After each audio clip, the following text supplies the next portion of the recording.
Buenos días a todos y muchas gracias por la asistencia. Desde que estuvimos en esta misma sala para dar cuenta del decreto que al amparo del nuevo estado de alarma decreté con fecha 29 de octubre,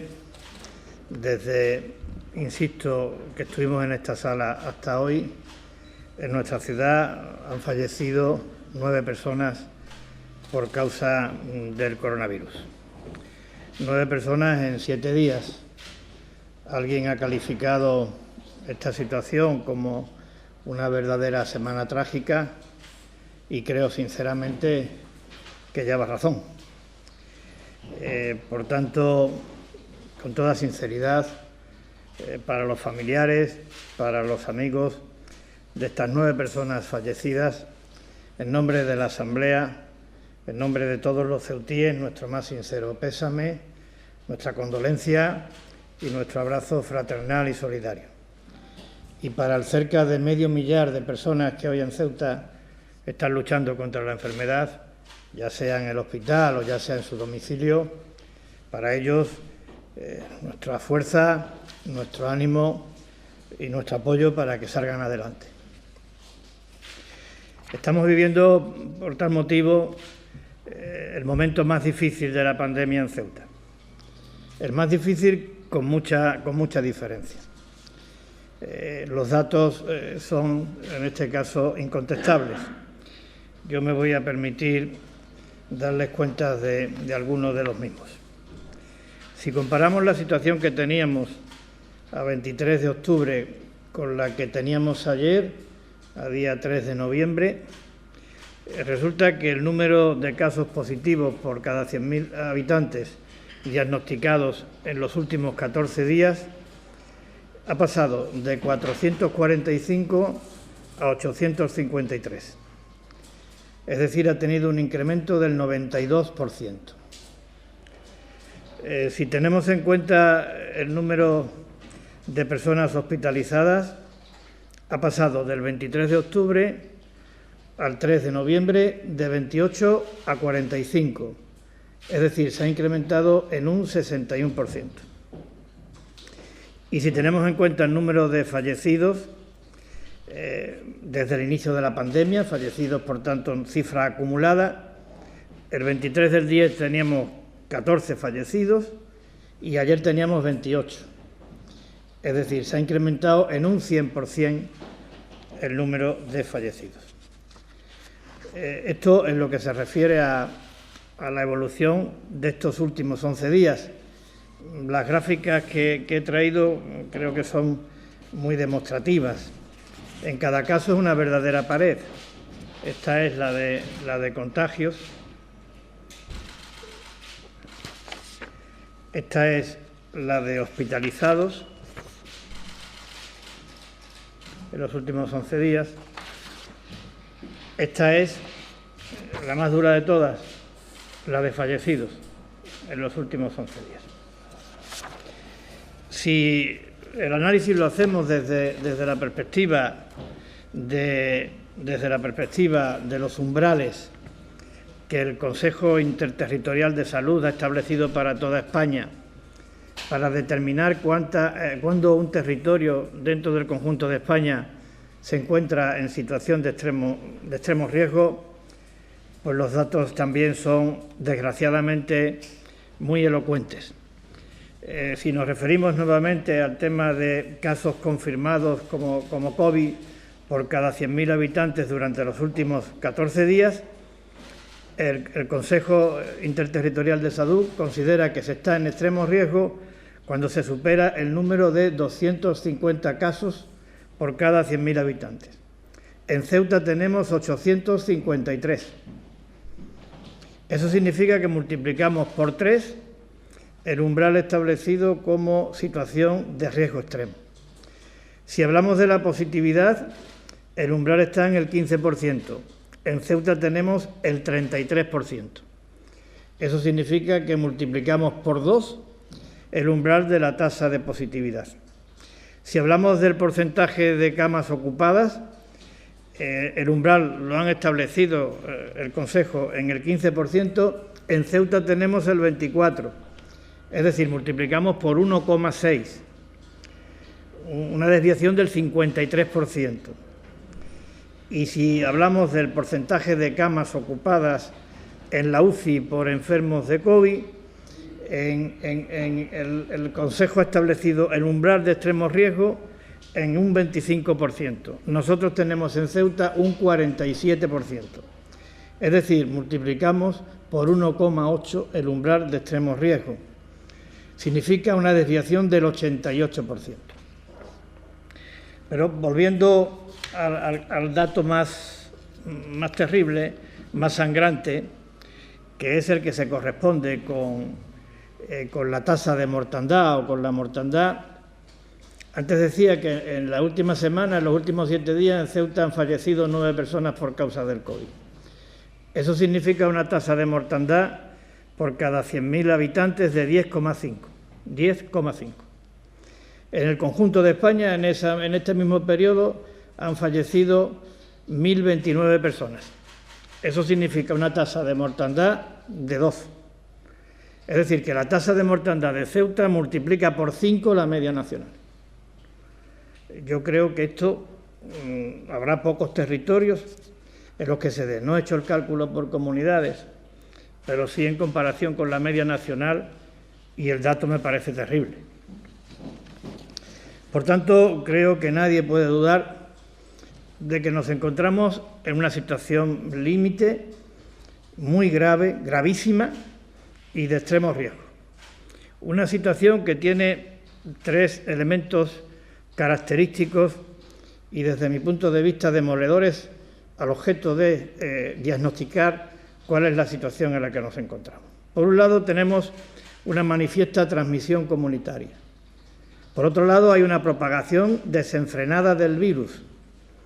Por otra parte, hay una presión hospitalaria verdaderamente alarmante. Y por otra parte, y finalmente, tenemos una insoportable tasa de mortandad. Insoportable, insisto. Ante esta situación, creo sinceramente que una actitud responsable exige hacer todo lo que esté a nuestro alcance, todo lo que podamos para intentar contener la propagación del virus, doblegar la curva de contagios y evitar el colapso del hospital. Todo lo que esté a nuestro alcance, todo lo que podamos, por duras y drásticas que sean las medidas que tengamos que tomar. Por eso, hemos planteado al Gobierno de la Nación, a través del Ministerio de Sanidad, la conveniencia y necesidad urgente de decretar el confinamiento de la población y la suspensión de la actividad no esencial en nuestra ciudad, en unas condiciones similares a las del primer decreto de alarma, el que se produjo en marzo de este año. En unas condiciones similares o parecidas a la de este primer decreto de alarma, insisto, el que se decretó en marzo de este año. No obstante, y ante la eventualidad de que no llegue a decretarse dicho confinamiento o de que se retrase esta decisión, nosotros, en el ejercicio de las herramientas legales que tenemos a nuestro alcance y que nos han sido atribuidas, intensificaremos las limitaciones y restricciones contenidas en el decreto de la Presidencia al que antes he hecho referencia, de fecha 29 del pasado mes de octubre. De tal forma que la limitación de la libertad de circulación de las personas en horario nocturno será el comprendido entre las 22 y las 7 horas. De tal forma que la restricción de la entrada y salida de Ceuta será aplicada durante todos los días de la semana de manera ininterrumpida y no solo durante los fines de semana. Y de tal manera que la permanencia de grupos de personas en espacios públicos y privados no podrá superar el número máximo de 4 personas, salvo que se trate de convivientes. Al mismo tiempo, hemos solicitado del Ministerio de Sanidad, hemos vuelto a solicitar al Ministerio de Sanidad que a través de la INGESA se realice todo el esfuerzo que sea posible para reforzar de manera inmediata los medios sobre todo personales, en las áreas críticas asistenciales de cuidados intensivos, atención primaria, urgencias y emergencias. Y finalmente, teniendo en cuenta que la capacidad de diagnóstico de Ceuta es sensiblemente inferior a la media nacional, y cuando digo sensiblemente inferior me estoy refiriendo a que es la mitad de la media nacional. También les he traído un gráfico, aquí lo tienen ustedes. Esto es el número de PCRs que cada 14 días se realizan por cada 100.000 habitantes. PCRs o pruebas diagnósticas. Aquí están metidas las PCRs y los test de antígenos. Esto significa que en Ceuta el último dato que tenemos es de 1.176 por cada 100.000 habitantes y en el conjunto de España es de 2.419. Esta es la brecha. Por tanto, nos planteamos poner en marcha un operativo que siguiendo las recomendaciones de los expertos nos permita multiplicar al menos por 2 las pruebas diagnósticas que se realizan en nuestra ciudad.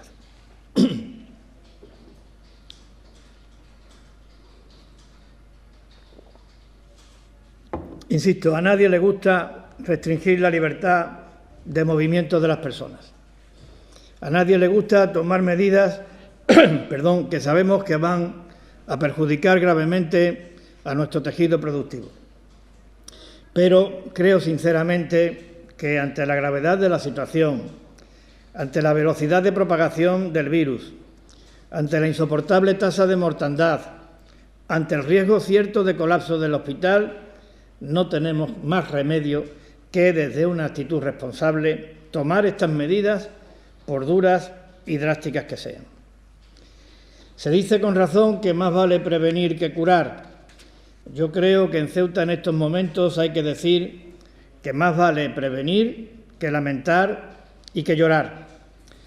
Se dice con razón que en situaciones como esta, cuanto antes se actúe y cuanto más enérgicamente se actúe, antes podremos esperar resultados.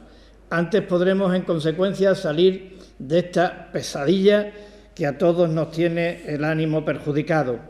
Antes podremos reducir los costes, los gastos y los perjuicios en todos los ámbitos que esta situación nos está conllevando. Decía que teníamos 3 objetivos en el ámbito sanitario. Lo repito: contener la propagación del virus, doblegar la curva de contagios y evitar el colapso del hospital. Todo ello, estos 3 objetivos, deben de redundar en una disminución de lo que he calificado como insoportable tasa de mortandad. Pero no son solo estos los objetivos. No podemos olvidarnos ni nos vamos a olvidar de las calamitosas consecuencias económicas y sociales de la pandemia. No nos vamos a olvidar de las muchas personas, los muchos trabajadores, los muchos autónomos, las muchas empresas que por causa de la crisis sanitaria viven en un estado de permanente angustia, de inquietud, de incertidumbre, de impotencia. Deben saber, y una vez más los digo, que su problema es nuestro problema. Deben saber que los necesitamos, que su papel es vital, que sin tejido productivo no hay empleo, no hay capacidad para sostener los servicios públicos y las pensiones, no hay bienestar, en definitiva no hay futuro. Por eso, aunque sabemos que no será suficiente, pero sí estamos convencidos de que es absolutamente necesario, desde la ciudad vamos a hacer todo lo que esté a nuestro alcance para darle continuidad al programa de ayudas para atender a situaciones de emergencia, para mantener vivo el plan Ceuta Resiste y para mantener activas las medidas sobre bonificaciones y aplazamientos de índole fiscal y tributaria. En momentos tan críticos como los que estamos viviendo, en situaciones de tanta exigencia, en retos de tanta envergadura, suele ocurrir que aparece lo bueno y lo malo, lo mejor y lo peor, lo digno y lo indigno. En este caso que estamos viviendo en estos momentos, no me cabe la menor duda de que lo bueno, lo mejor, lo digno, está del lado de quienes lo están dando todo, de quienes están arriesgando sus vidas para preservarlas de los demás, de quienes están cumpliendo con las normas que se dictan, con las recomendaciones que se hacen, porque entienden que de esa manera se están protegiendo a sí mismos, pero además están protegiendo la salud de sus padres, de sus abuelos, de sus seres queridos, de sus vecinos, de la sociedad en su conjunto. Pero con la misma rotundidad que digo esto, también digo que el lado de lo malo, de lo peor, de lo indigno, está desafortunadamente ocupado por quienes se saltan las normas y las recomendaciones sin importarles las consecuencias que tiene su actitud. De quienes en pleno estado de alarma provocan revueltas y altercados y además atentan contra la seguridad y la tranquilidad ciudadana.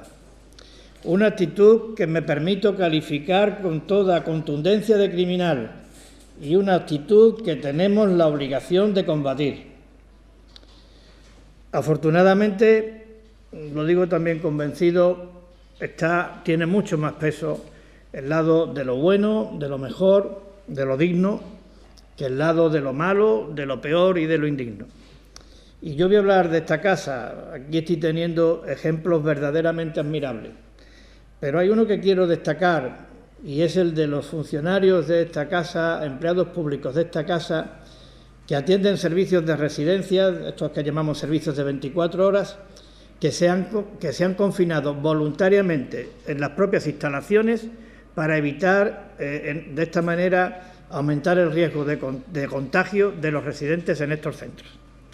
Esto no sale a la luz pública, pero yo lo quiero decir hoy para manifestar públicamente mi reconocimiento y para ponerle a la sociedad en evidencia que junto con esas actitudes asimismo absolutamente denostables, también existen actitudes constructivas, edificantes y ejemplares. Es bueno, creo, ponerlo en valor. Y ya termino. Son tiempos recios, son tiempos de mucho dolor, de mucho sacrificio, pero también tiene que ser un tiempo de compromiso, un tiempo de empeño y de esperanza en que juntos y unidos lograremos vencer al enemigo común del virus. Muchas gracias.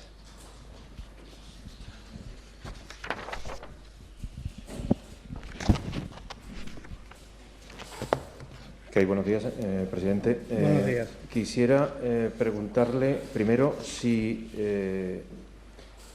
cuando en el anterior decreto se hacía mención a la comunicación con la península y usted determinó que fuera simplemente los fines de semana, ¿por qué se toma esa decisión en ese momento y ahora, una semana después, se cambia cuando ya entonces era muy negativo los datos que venían? Teníamos un mes de octubre bastante complicado.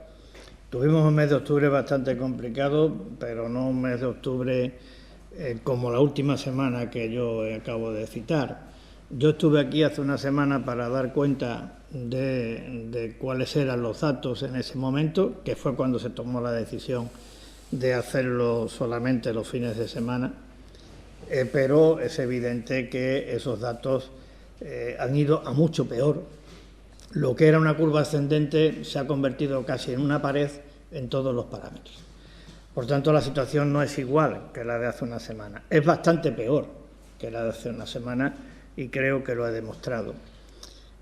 Por otra parte, aquella decisión se tomó teniendo en cuenta que la mayor parte de los desplazamientos se realizaban los fines de semana. Y esto es así. Cuando hay un puente, casi el 70% de los desplazamientos de la semana se realizaban el fin de semana.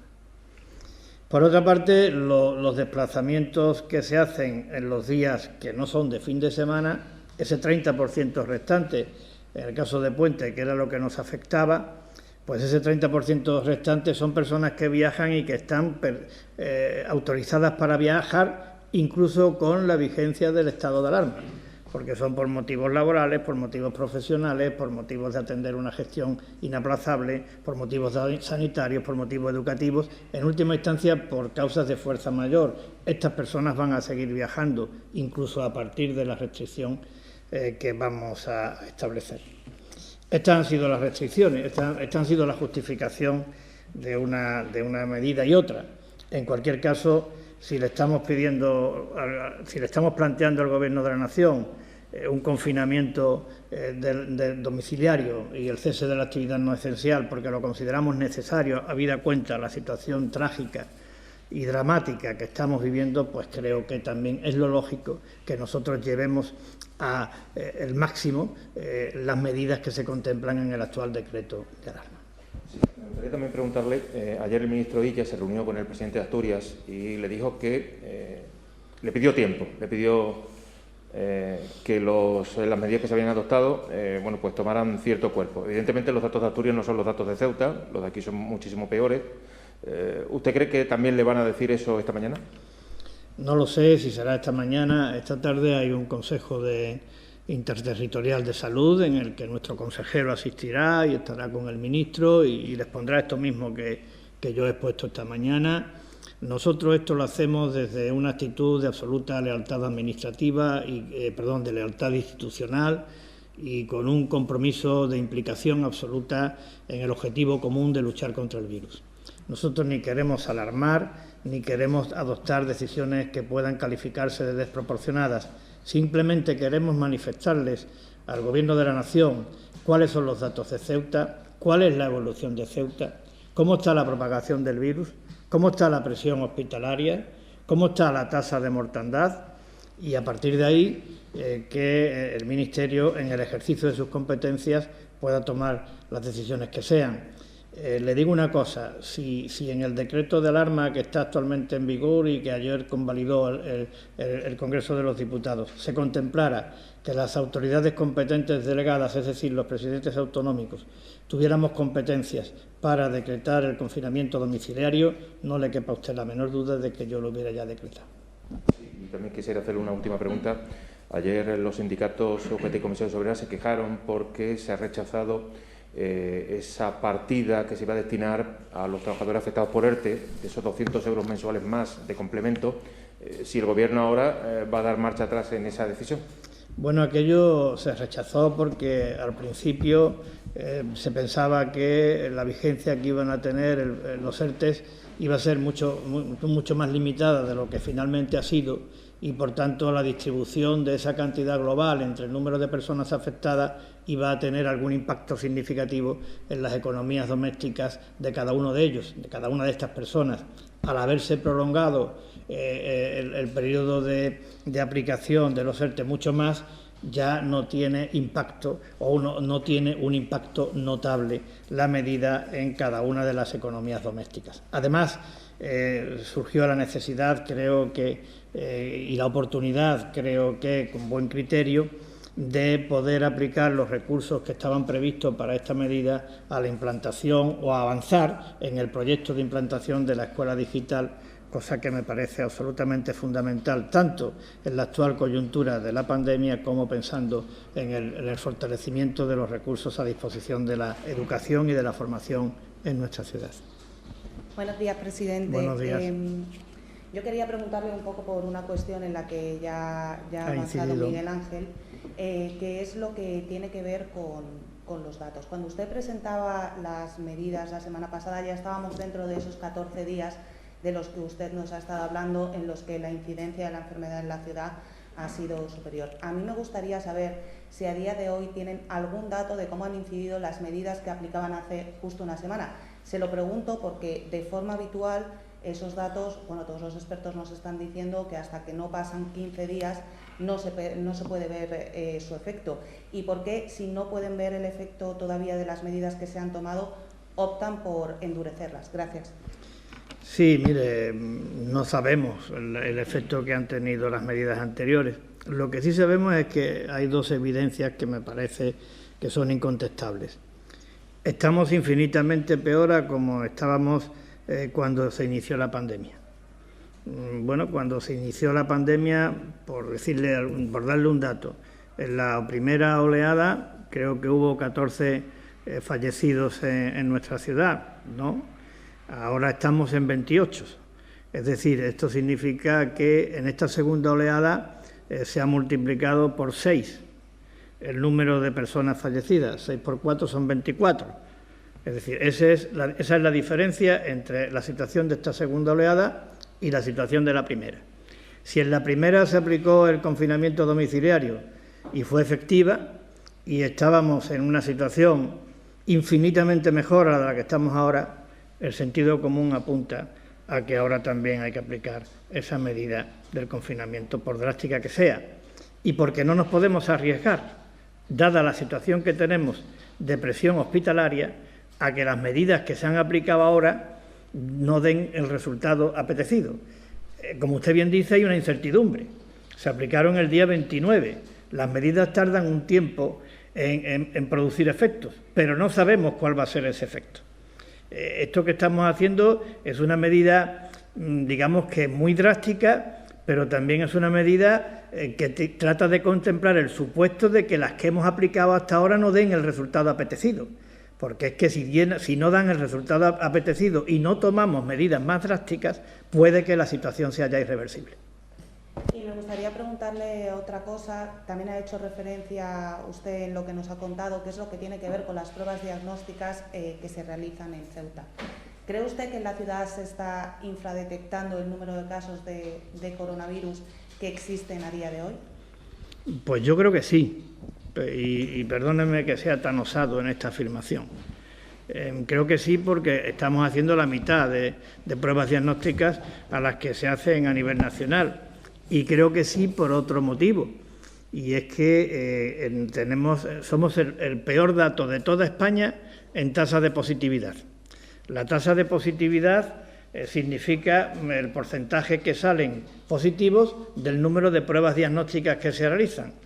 ¿Qué tenemos los ceutíes para que cada vez que se haga una prueba aquí salga, o de cada 10 pruebas aquí salgan 3 positivos y medio y en el conjunto de España 1,5?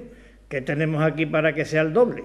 Yo creo que lo que tenemos aquí es que nada más que se le hacen, o que hay un porcentaje muy alto de pruebas que se le hacen a las personas que tienen síntomas y no se hacen pruebas a las personas que no tienen síntomas. Por tanto, yo me permito sacar la conclusión de que el número de casos activos en Ceuta debe ser superior al que arrojan las cifras oficiales. Presidente, usted ha dicho más vale prevenir que llorar. Efectivamente, lleva razón, pero en el mes de mayo ya se estaba previendo esta situación de ahora, en el mes de mayo. Había médicos de atención primaria que le decían a sus pacientes: no te voy a dar cita fecha después del verano porque estamos esperando un rebrote importante. Ya que se habla de tanto de los expertos, el Colegio de Médicos de Ceuta ha sido insistente en solicitar medidas de todo tipo. Y no sé qué caso se le ha hecho. Usted mismo también dijo que el aspecto más vulnerable de Ceuta era la presión hospitalaria, como se está demostrando. Quiero decir, mi pregunta es si usted cree que ha habido una falta de previsión desde el mes de mayo hasta ahora, y claro, donde estamos en estos momentos en un embudo de botella, que a usted le viene ahora toda la responsabilidad de esta situación, que tiene que tomar medidas de tipo político, pero también quiero dejar claro si usted está de acuerdo en que no ha habido una previsión desde el mes de mayo hasta nuestros días. Yo quiero decirle varias cosas al respecto. La primera y fundamental es que todo nuestro empeño va a estar puesto en tratar de conseguir los objetivos que yo le he mencionado al principio. Creo que además es nuestra obligación. Creo que no debemos de distraer en estos momentos ninguna parte de nuestro esfuerzo en analizar qué es lo que ha pasado, quién ha fallado, quién no ha fallado, en abrir un ámbito de polémica y de discusión en torno a ese balance. Creo que habrá tiempo de hacerlo. Ahora mismo estamos en el fragor de la batalla. Nos está azotando de una manera violenta el virus, de una manera devastadora. Por tanto, creo que todos los esfuerzos tienen que ir encaminados a combatir al enemigo común del virus, como antes lo he dicho, para contener su propagación, para doblegar la curva, para bajar la tasa de mortandad, para evitar el colapso del sistema hospitalario. Por otra parte, ¿quién nos iba a decir que esta segunda oleada iba a tener el impacto que está teniendo? Esto nadie lo pensaba. Y esto es un hecho que nos ha venido, pues de alguna manera, sin que hubiera un diagnóstico previo en cuanto a la evolución epidemiológica que dijera que íbamos a tener esta intensidad en la presencia del virus, esta carga tan importante. Y en cuanto al Colegio de Médicos, mi apoyo, mi absoluto apoyo. Creo que están actuando de una manera profesional, de una manera independiente y dando un verdadero ejemplo de compromiso con la salud de todos y con el interés general como corresponde a una corporación de este prestigio.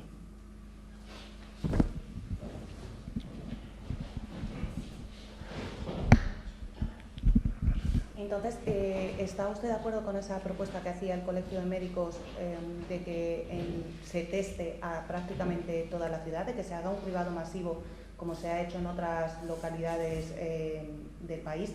Entre las razones que ellos ponen para esto o explican por lo que podría ser positivo, dicen que teniendo la frontera y el puerto cerrado, estando aquí concentrados como en una isla, el tamaño reducido y la población pequeña, quizás esa sería la forma más rápida de doblegar la curva, establecer todos los positivos existentes en ese momento y poder aislarlos. No sé qué le parece esta propuesta. Gracias.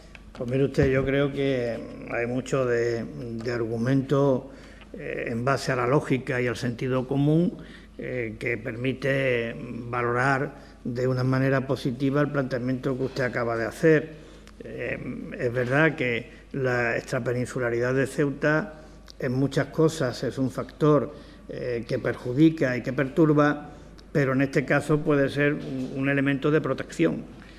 Si cerramos las puertas de Ceuta, evitamos la entrada del virus y al mismo tiempo detectamos dónde está el virus en Ceuta y con qué intensidad se manifiesta y nos ponemos a actuar para combatirlo, evidentemente eso nos pone en una situación ventajosa, si cabe utilizar esta palabra respecto de lo que estamos hablando, en comparación con otros territorios que no sean insulares o no sean extrapeninsulares. Queremos hacer más pruebas de diagnóstico, pero también es verdad que tenemos que tener en cuenta las limitaciones logísticas y cierre de la actividad no esencial en unas condiciones equiparables o parecidas, y subrayo lo de parecidas, al del primer decreto de alarma. Será cuestión de valorarlo desde un punto de vista técnico, será cuestión de ver qué factor de riesgo supone desde el punto de vista de la contaminación del virus la apertura de los colegios o no, y en base a eso fundamentalmente pues tomar la decisión. No puedo anticipar porque es un asunto que queremos tratar y debatir con el Ministerio de Sanidad. Teniendo en cuenta que son 20.000 los alumnos en Ceuta, los expertos no han dicho ya si deberían o no estar abiertos. No, los expertos no se han manifestado acerca de ese punto concreto que usted plantea. Luego, en relación con las ayudas de los ERTES, me parece haberle entendido que, es decir, que los trabajadores se pueden olvidar definitivamente de ese compromiso. Bueno, yo no digo definitivamente, nunca quiero decir nada en una situación como la que nos encontramos. Hay que tener en cuenta que yo sí me he comprometido a que vamos a realizar todo el esfuerzo que sea necesario para atender a las personas más perjudicadas como consecuencia de la pandemia. Están las personas que han perdido su trabajo, están las personas que están sometidas a un ERTE, están los autónomos, están las pequeñas y medianas empresas. Es decir, ese colectivo para este Gobierno, y me atrevo a decir que para el conjunto de la Asamblea, y lo vamos a demostrar pronto en la aprobación del expediente de modificación de créditos, es absolutamente prioritario. Pero también es verdad que los recursos son limitados. También es verdad que hemos tenido una caída brutal de los ingresos por parte de esta institución y, por tanto, siendo los recursos limitados, hay que establecer las debidas prioridades. Y, por tanto, hay que atender a quien más expuesto se encuentra y a quien más perjudicado se encuentra con motivo de esas devastadoras consecuencias económicas y sociales de la crisis. Si hubiese otro confinamiento, no sé si tiene algún plan el Gobierno, hay algunas personas que están durmiendo en la calle, incluso aquí en pleno centro. Tenemos el problema de Piniers también, el invierno está llegando. Atenderemos. Nosotros creo que ¿alguna que solución definitiva para ese problema? Nosotros creo que la agilidad en la respuesta, nadie puede apuntarse tantos en este ámbito, ¿no? En una situación tan precaria como la que estamos viviendo, pero creo que ha sido ejemplar, la respuesta de la ciudad, excediendo de sus propias competencias para atender a las personas sin techo que han surgido como consecuencia de la pandemia. Ejemplar desde el punto de vista de la lealtad institucional, el comportamiento que el Gobierno de la ciudad ha tenido para atender las personas que se encontraban sin techo y que eran inmigrantes, adultos y menores.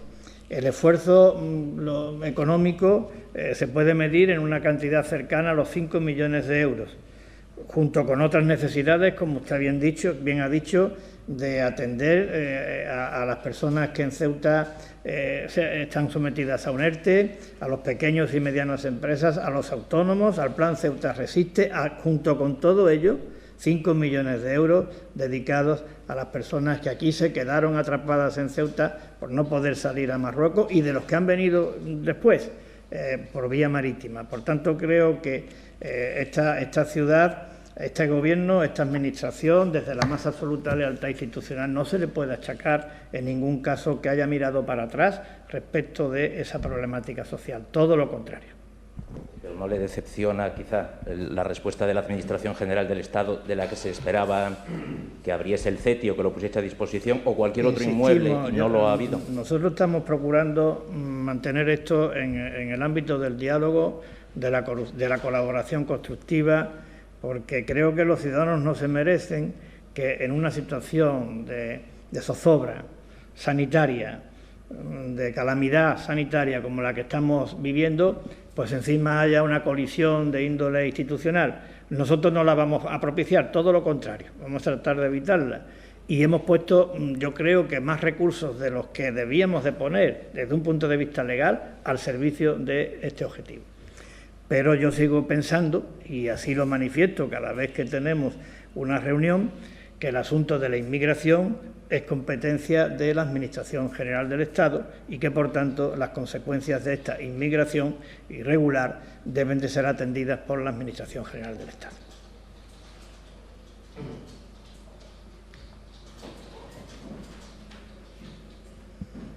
Muchas gracias a todos.